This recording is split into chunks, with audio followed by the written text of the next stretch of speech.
Hello all, welcome to my YouTube channel Satya Evil. So in today's lecture we are going to see the Zigbee technology. So why we go for this Zigbee technology is that technology is a wireless technology which is developed by the Open Global Standard to address the low power, low cost wireless IoT networks. So myself Satyaraj, assistant professor working in RMK College of Engineering and Technology. So let us start with the Zigbee technology. So this is a wireless technology which is developed for open global standard to address the unique needs of Internet of Things networks and which uses a low cost and low power wireless IoT networks. And the Zigbee technology operates on IEEE 802.15.4, which is wireless personal area networks. So WPAN, which is low rate wireless personal area networks with a physical radio standard, and this follows an unlicensed bands including three bands. One is 2.4 gigahertz operating frequency as a global band, and 900 megahertz working in America, and 868 megahertz frequency with respect to Europe. So this uses similar to Bluetooth technology. Here this uses master slave configuration which is well suited to the star networks. So this Zigbee technology allows up to 256 nodes. So here we often say that we need radio frequency environment and power output consumption for any given application. For example, when we want to transmit a data with respect to Zigbee, so we go for the Zigbee technology to transmit data with respect to 10 to 75 minutes. And depending on the radio frequency environment and power output consumption required for the given application, we process with respect to European standard with this 868 megahertz. So next is Zigbee components. So the Zigbee components consist of the following thing, which is FFD. FFD stands for full function device, and RFD, which is reduced function device. So what is FFD and what is RFD? So FFD, that is, it uses a personal area network. PAN stands for personal area network coordinator. So PAN coordinator stands for personal area network coordinator, which coordinates the overall network. So in both FFD as well as RFD, it consists of personal area network and many Bluetooth, that is Zigbee devices connected, right? So here this full function device FFD, which operates with respect to a central PAN coordinator, and this can operate with respect to, that is, uh, here we are using the FFD. That FFD can be used to talk with the RFD. FFD can be used to talk with RFD, and or FFD can be used as a full function device, whereas RFD is intended only to talk with FFD, so it cannot be able to communicate with other devices. So this is the difference between FFD and RFD. So here the network which uses at least one FFD which operates with the personal area network coordinator. So FFD operates with respect to three modes. One is PAN coordinator, and the coordinator which coordinates the devices connected, neighboring devices connected, and the other devices which is connected for the Zigbee. So RFD is used only for simple applications and need not have more data. So next is Zigbee topologies. So coming back to Zigbee topologies, we have three topologies. One is star topology, peer-to-peer topology, and cluster tree topology. So in star topology, we this shaded is nothing but reduced function RFD, and this yellow color stands for FFD, and this red color stands for PAN coordinator. And this is the star topology. This is peer-to-peer topology, or it is otherwise called as mesh topology, since it is connected as a loop. So, and the third one is said to be cluster tree topology with respect to one cluster head and remaining child nodes. So first we are going to see the star topology. So in star topology, the communication is established between the devices with a single central coordinator. So this is a single central coordinator which is said to be the PAN coordinator. This green color is said to be PAN coordinator. So this PAN coordinator, we need to power this PAN coordinator. So how we are going to power the PAN coordinator? By means of a battery. So when the battery charge is less, So this devices may be disconnected. So we need to check the battery connection. So this star topology is useful in many of the applications, in many PC peripherals, and in our childhood days we have used the video games and many toys and home automations. So this uh, Zigbee topology with respect to star connected networks are useful in different kind of applications. So here, first the full function device FFD. So FFD will be operated activated first. So when the FFD is activated first, it has to search for its own network. It has to establish its own network by means of many end devices connected over here. Though end devices are nothing but the Zigbee devices, and R stands for router, so which is used to route the end device and coordinate with respect to the PAN coordinator. So each star network chooses a PAN identifier. So we don't know where is the PAN identifier will be. So the each Zigbee devices, for example, this end device will search for PAN identifier. So after searching the PAN identifier, what it will do means how it is searching by means of radio frequencies.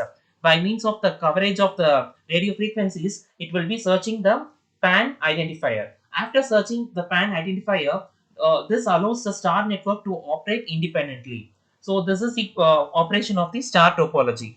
So next is the peer-to-peer topology. The peer-to-peer topology is otherwise called as mesh topology.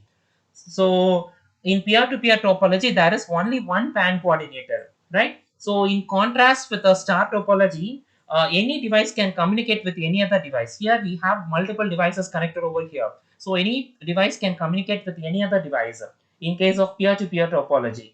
And when they are in range with each other, they can communicate. If they are out of range, they cannot able to communicate. So that is one of the drawback. And the peer-to-peer topology can be ad hoc. Ad hoc in sense it is an infrastructureless. Any number of nodes can join the network or any number of nodes can leave at any time. So it is not fixed. It is uh, moving, right? It is mobility network. So it is self-organizing and self-healing network. So the application here it is industrial control and monitoring. So this peer-to-peer topology application is that it uses in industrial control and monitoring. Uh, Other than this industrial control and monitoring, this kind of topology can be used in wireless sensor networks. So with respect to different sensor nodes arranged, this peer-to-peer topology will work. So this will use multiple hops to route messages from any device. So it uses multiple hops since it is forming as a mesh or loop. So we can say that it forms a multiple hops to receive and transmit communicators. So multiple hops to route messages from the any device to any other device, right? And it also provides the multi-path routing. So this is one of the advantage of using the peer-to-peer topology. This forms multi-path routing. So next is nothing but a cluster tree topology. In this cluster tree topology, other than the peer-to-peer topology and star topology, this is one of the special kind of peer-to-peer topology. So here we have a blue color is nothing but it is a PAN coordinator, and red is nothing but router, and yellow is nothing but end nodes, right? So here we can see that this is the master node, and remaining nodes are nothing but the child nodes. So from the parent node, we have different child nodes. So here we can say that all devices are connected with respect to RFD. RFD stands for reduced function device. So the reduced function device may connect with respect to the cluster tree. Okay, so when it is connected to the cluster tree, we can say that any of the full function device, any of the FFD with respect to the RFD can act as a coordinator. So any FFD can act as a coordinator, right? And which why this FFD is acting as a coordinator is that to provide the synchronization. So to provide synchronization with respect to different devices connected over here and to establish the connection. So one will be the cluster head. For example, if this is the PAN coordinator, this is the parent node, this will be the cluster head. So cluster head. So the cluster head, what we are going to do with we are going to identify the cluster head and the cluster identifier, which is with respect to cluster identifier value will be set to 0. When the cluster identifier value is 0, we can say that if any of the PAN nodes are not used. Okay, so if any of the PAN nodes are not used or any of the PAN is unidentified, so we can say that these data can be broadcasted, and then we can transmit frames to the neighboring devices.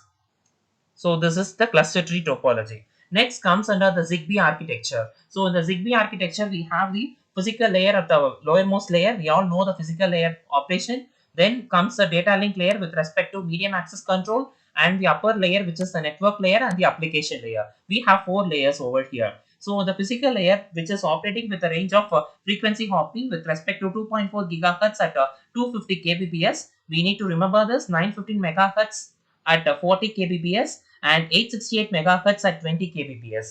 So this physical layer, why this physical layer is used, which is responsible for controlling and activating the radio transceiver. So we have radio transceiver in the physical layer, right? So this radio transceiver acting as a transmitter as well as receiver. So which will be responsible for communication within the radio devices. So this is done with respect to transfer of information with respect to packets up to the MAC layer. So here we have the physical layer of header, which consists of physical layer header, PHY header. We have seen in many of the uh, architectures in Bluetooth, in L2 cap, many architectures we have seen the same frame format for the physical layer. Here the physical layer header consists of physical layer packet with respect to synchronization header. Then we have synchronization receiver. So synchronization header, which is responsible for transmission and reception of the messages. And we have a payload. So synchronization with respect to payload. So all these things will be there in the physical layer. So after the data are transmitted as a packet, so it will enter the MAC layer. So in the MAC layer, it acts as an interface between the physical layer as well as the network layer. So which is responsible for generation of beacon packets. So generation of beacon packets, beacon frame. So from that we have a data frame, acknowledgement frame, and command frame. All these four frames we have seen already in the Bluetooth architecture. So in the IEEE 802.15.4 in LR low rate wireless personal area network, we have seen this MAC frames, four frames. So all the four frames will be used in the same Zigbee also. So next is your network layer. So in the network layer, we can say that we have NWK frame. This NWK frame, which consists of network NWK with respect to header and NWK with respect to payload. So these are responsible. The header consists of the information with regarding the network level addressing and control. Network level addressing and control. Okay, so network level addressing and control, and network payload, which intimates that is consists of the application sublayer frame. So it consists of the application sublayer frame.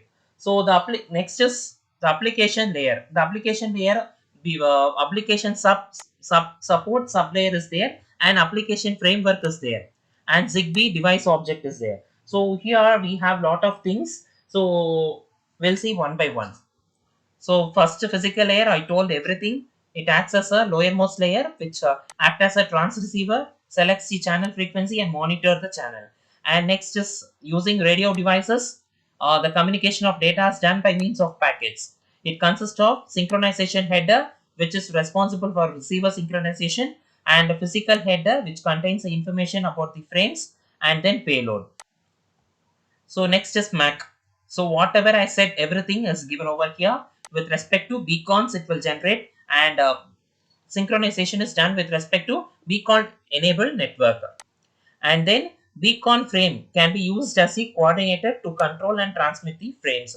Then we have four frames: beacon frame, data frame, acknowledgement frame, and command frame. Same as IEEE 802.15.4. And then we have MAC header followed by MAC footer. So next is network layer. Network layer is useful for network formation and routing. So this forms a new network, establishes new network with respect to new topology. So this consists of network NWK header and NWK payload. NWK header consists of network level addressing and control. NWK payload is responsible for application sublayer frame. So next is application support sublayer. So this application support sublayer consists of two things. One is application support data entity and application support management entity. So what this data and management will do that, these are connected with respect to application layer and network layer. So the data is responsible for supporting the application with respect to the higher level payload, and management is represented with respect to maintenance of the transmission. So these entities are accessed with respect to service access point SAPs.